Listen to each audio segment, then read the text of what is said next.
Dios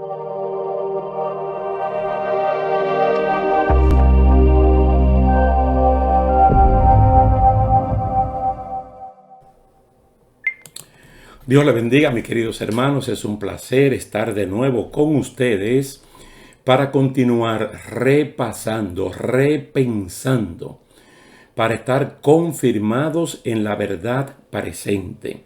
Vamos a ver el mensaje que se dio en un domingo pasado titulado La batalla de dos gigantes, el muchacho David y el hombre Goliat. Para ello vamos a leer en 1 Samuel capítulo 17 los versículos 33 y también el 42. Y lo vamos a leer en Reina Valera del 2015.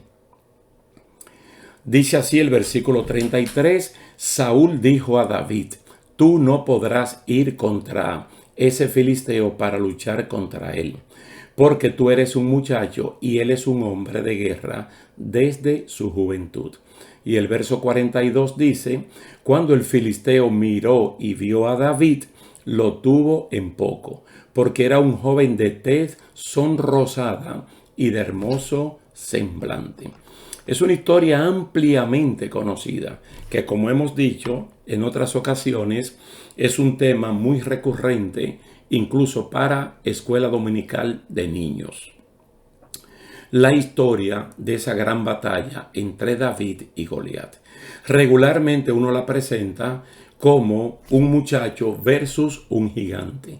Porque cuando uno ve la batalla entre ellos dos, uno lo ve así. Mas sin embargo, mediante los ojos de la fe, podemos ver la grandeza espiritual de David y mediante los ojos humanos podemos ver la grandeza de Goliat.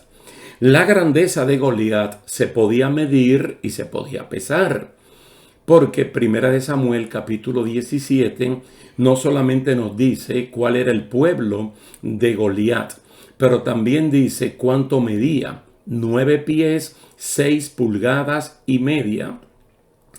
Y era un hombre corpulento y estaba además de eso reforzados con armamentos de milicia que pesaban por lo menos 75 libras, sin contar el peso de la jabalina que también llevaba en la mano.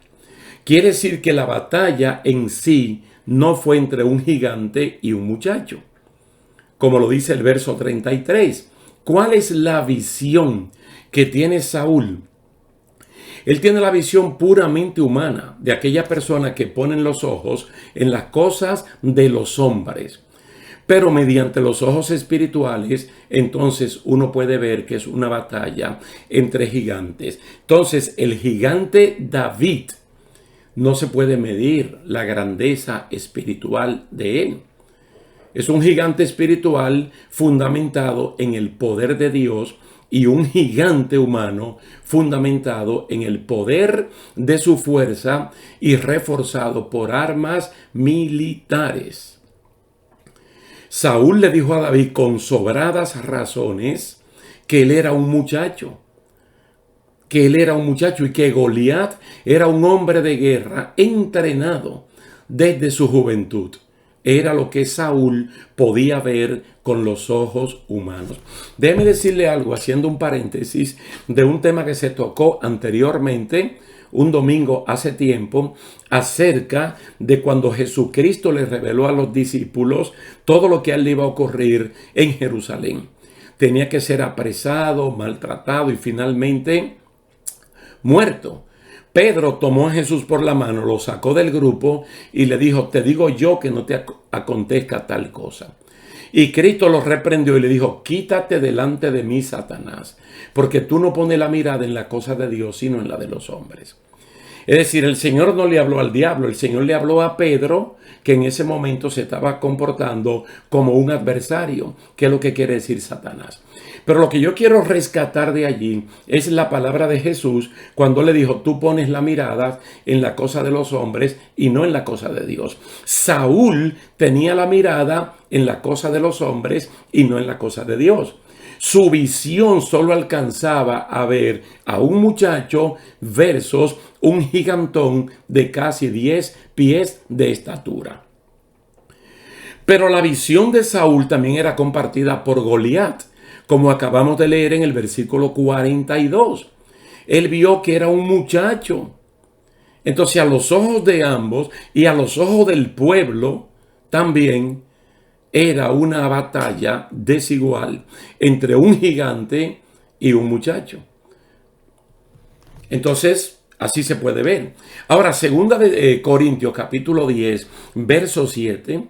Segunda Corintios capítulo 10, versículo 7.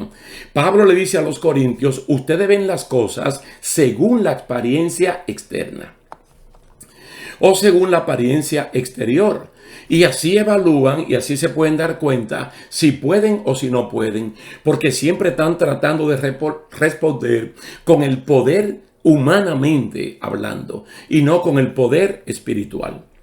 En 2 Corintios capítulo 4, verso 18, 2 Corintios capítulo 4, verso 18, Pablo también le dice a los hermanos que se congregaban en Corinto, al no poner nuestra vista en las cosas que se ven. Le está recomendando no poner la vista en las cosas que se ven, sino en las cosas que no se ven.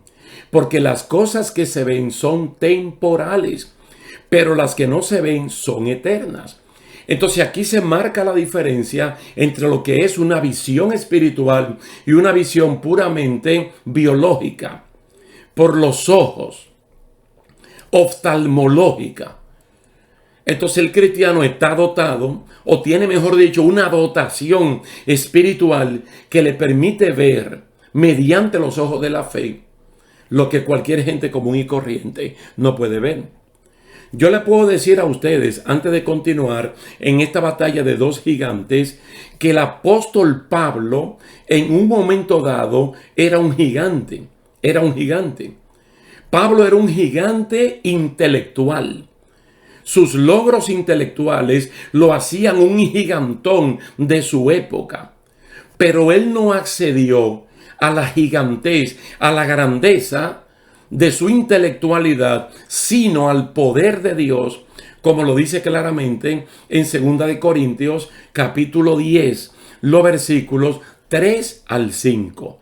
Oiga cómo dice Pablo, pues aunque andamos en la carne, hablando de su humanidad, no militamos según la parte humana, porque las armas de nuestra milicia no son carnales, no son humanas, sino poderosas en Dios para la destrucción de fortaleza.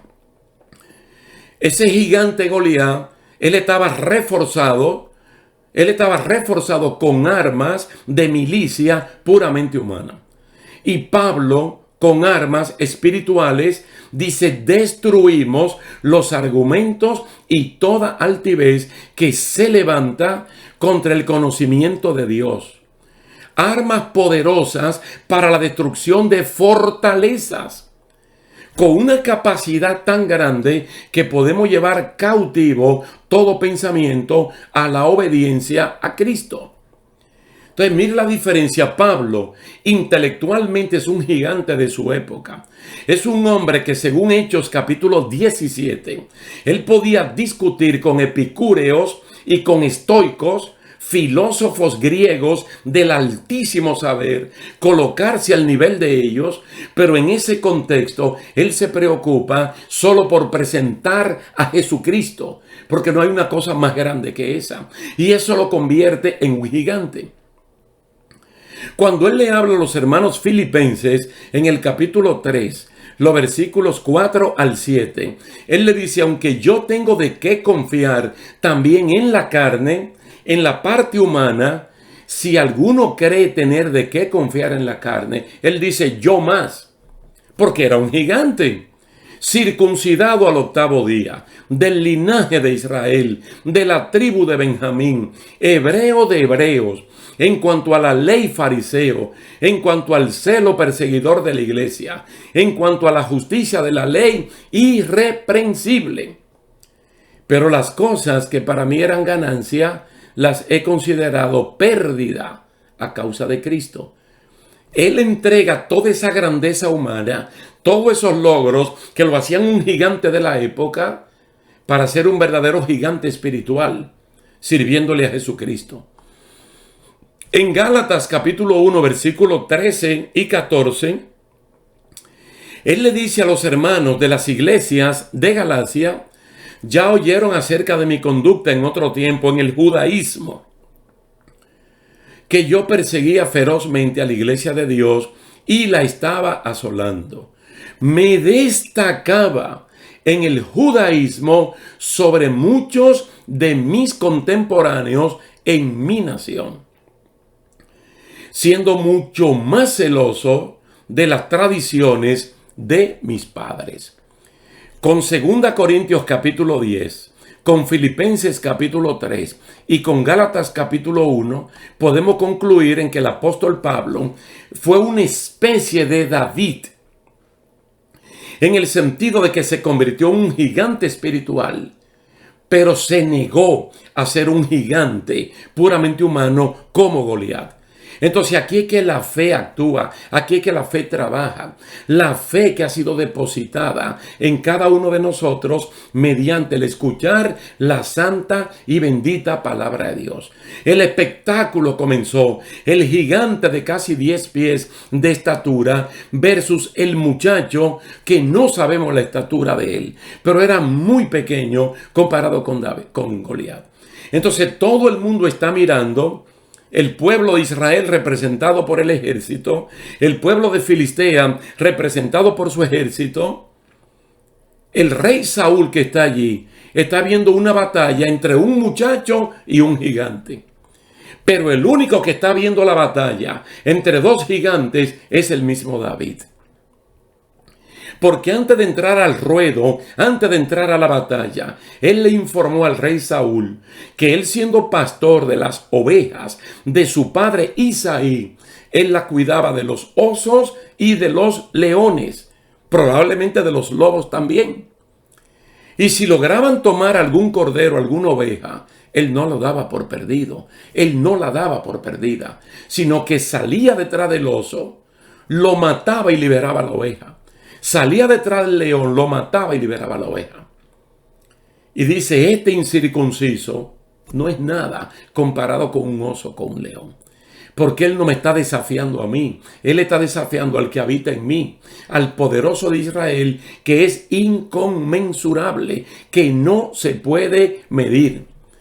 Entonces él corrió al frente de batalla, al frente de este hombre, y de gigante a gigante, el gigante de Dios, con una sola pedrada, mató al gigante humano.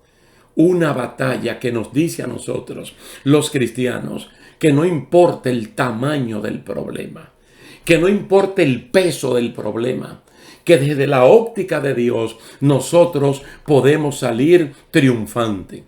Así es que el apóstol Pablo les recomienda a los hermanos en Éfeso, mediante una carta circular para que le llegue a todas las iglesias, que el cristiano lo que tiene que hacer es fortalecerse en el Señor.